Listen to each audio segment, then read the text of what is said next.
Sir एक minute आता पुढे दादा आहे कदम सर अरे रोहित कुमार सर अरे छत्री पकड ना मित्र छत्री पकड तर आपण सध्या साम टीव्हीवर ही एक्सक्लुझिव्ह दृश्य पाहतोय। सध्या मराठा गांधी ठोक मोर्चाचे हे सर्व कार्यकर्ते आता अजित पवार यांच्या भेटीसाठी निघालेले आहेत आणि या दरम्यान पोलीस त्यांच्याशी चर्चा करत असतानाची ही एक्सक्लुझिव्ह दृश्य आपण सध्या साम टीव्हीवर पाहतोय। थँक्यू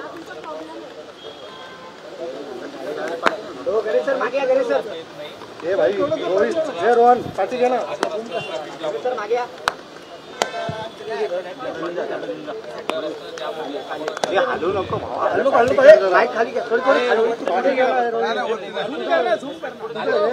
बघ ना फ्रेम बघ माझी थोडं आशेवान अधिकचे अपडेट घेण्यासाठी जाऊयात आमचे प्रतिनिधी सचिन गाड यांच्याकडे। नक्कीच आपण म्हणतोय की मराठा क्रांती चौक मोर्चाचे नेते अरे भाई रोहित अरे पाठी घ्या ना तुमच्या पक्षाची भूमिका काय आणि जर जाता विचारला जात असताना आम्हाला काही पोलीस परवानगीची काय आवश्यकता नाही काही नाही आणि काही डाके टाकायला चालू काही दरोडे करायला टाकायला चालू केलं चोऱ्या करायला चालू आम्ही त्याच्यामुळे आम्हाला परवानगी लागली। त्याच्यामुळे माझी तुम्हाला साहेब विनंती आहे आम्हाला दादांना निवेदन द्यायचं आहे तर आम्ही त्यांना भेटणार आणि तुमच्या पक्षाची भूमिका काय आपल्याकडे वेगळा पर्याय त्यामागे आपण आम्ही या आपल्या निवेदनाच्या बाबतीत आपण हे करू पोहोचवायची काय व्यवस्था करू कशी काय करायची ते पण आता पुढे जाता येत नाही। ट्रॅफिक जाम होत आहे लोकांना त्रास होत आहे त्यामुळे तुम्ही इथे उतरा। आमची तुम्हाला विनंती काय माहिती कामावरती जाऊ द्या दादाची भेट घ्यायची आम्हाला अजित दादाच्या पक्षांची भूमिका काय आहे मराठा समाजाला ओबीसी मधून आरक्षण भेटावं म्हणून त्यासाठी आम्ही दादांना जाब विचारण्यासाठी चाललो या ठिकाणी। तुम्हाला असं जाता येत नाही वेगळ्या मार्गाने आपण तुमची भेट घालण्याचा प्रयत्न करूया पण सध्या तुम्ही खाली या। आम्हाला काय आम्हाला तिथपर्यंत पोहोचा त्याला आम्ही वरती चालू ना नाही ना आता जाता येत नाही आपण तुम्हाला पोहोचवायची काही व्यवस्था करू सध्या या बॅनर वगैरे कुठे या बाहेर या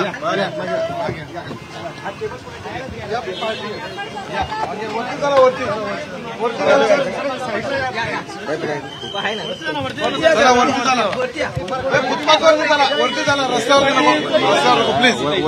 या इकडे पाटील साहेब इथं पाटील साहेब इकडे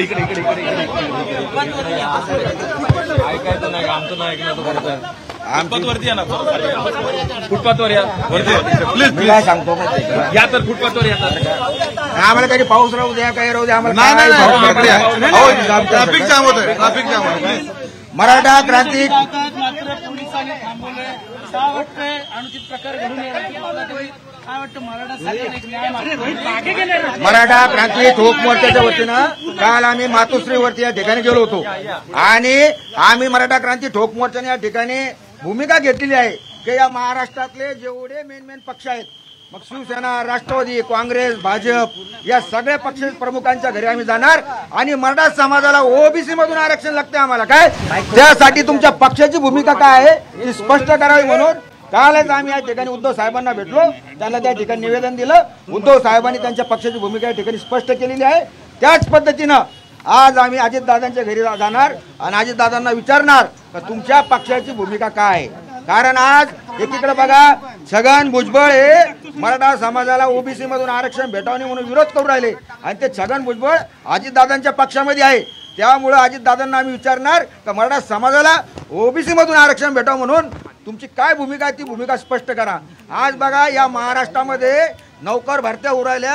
पोलीस भरती आहे त्या पोलीस भरतीमध्ये पण मराठा युवकांना डावले जात आहे प्रत्येक ठिकाणी जे आमचं UWS जे आरक्षण होतं ते पण चालले गेलेलं आहे एकीकडे सरकार म्हणतं आम्ही तुम्हाला 10% आरक्षण दिलंय कुठे ते 10% आरक्षण त्याच्यामुळं मराठा समाजाला ओबीसी मधून आरक्षण पाहिजे तेच भूमिका घेऊन आम्ही सर्व पक्ष नेत्यांच्या घरी जाणार आणि त्यांना जाब विचारणार का तुमची भूमिका तुमच्या पक्षाची भूमिका या ठिकाणी स्पष्ट करावं। पोलिसांनी या ठिकाणी रोखलेलं आहे जाता आलं आंदोलन केलं मात्र आज तुम्हाला बरंच आधी अडवण्यात आलंय काय वाटतं की सत्तेत असणाऱ्या लोकांना भेटण्यासाठी जातात म्हणून कुठेतरी पोलीस तुमच्या माहितीचं एक गोष्ट सांगतो काय माहिती का काल तुम्ही बघितलं असेल या राज्याचे विरोधी पक्षनेते अंबादास दानवे साहेब काय म्हणाले होते काल का आम्ही भाजपची सुपारी घेऊन तिकडे आलेलो आहे बरं का आम्ही काही कोणाची सुपारी घेऊन या ठिकाणी आलेलो नाहीये प्रत्येक पक्षाच्या घरी जाणार आम्ही शरद पवार साहेब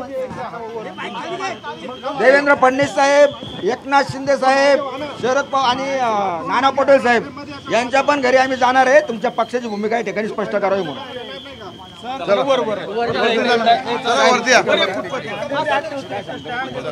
आम्हाला काय करा माहिती काय करा शांततेचे कदम सर फ्रेम तिकडे सरकार आहे.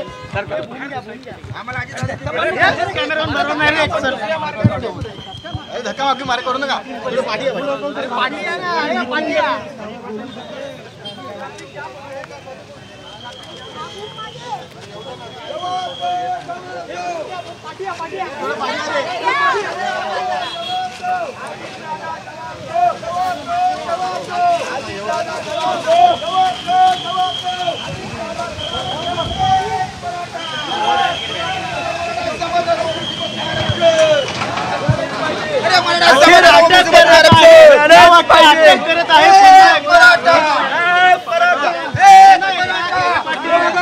हे सरकार आम्हाला या ठिकाणी दमदाटी करण्याचा करत आहे. किती दमदाटी कर, तुमच्या दमदाटीला आम्ही या ठिकाणी घाबरणार नाही. अजित दादा जेव्हा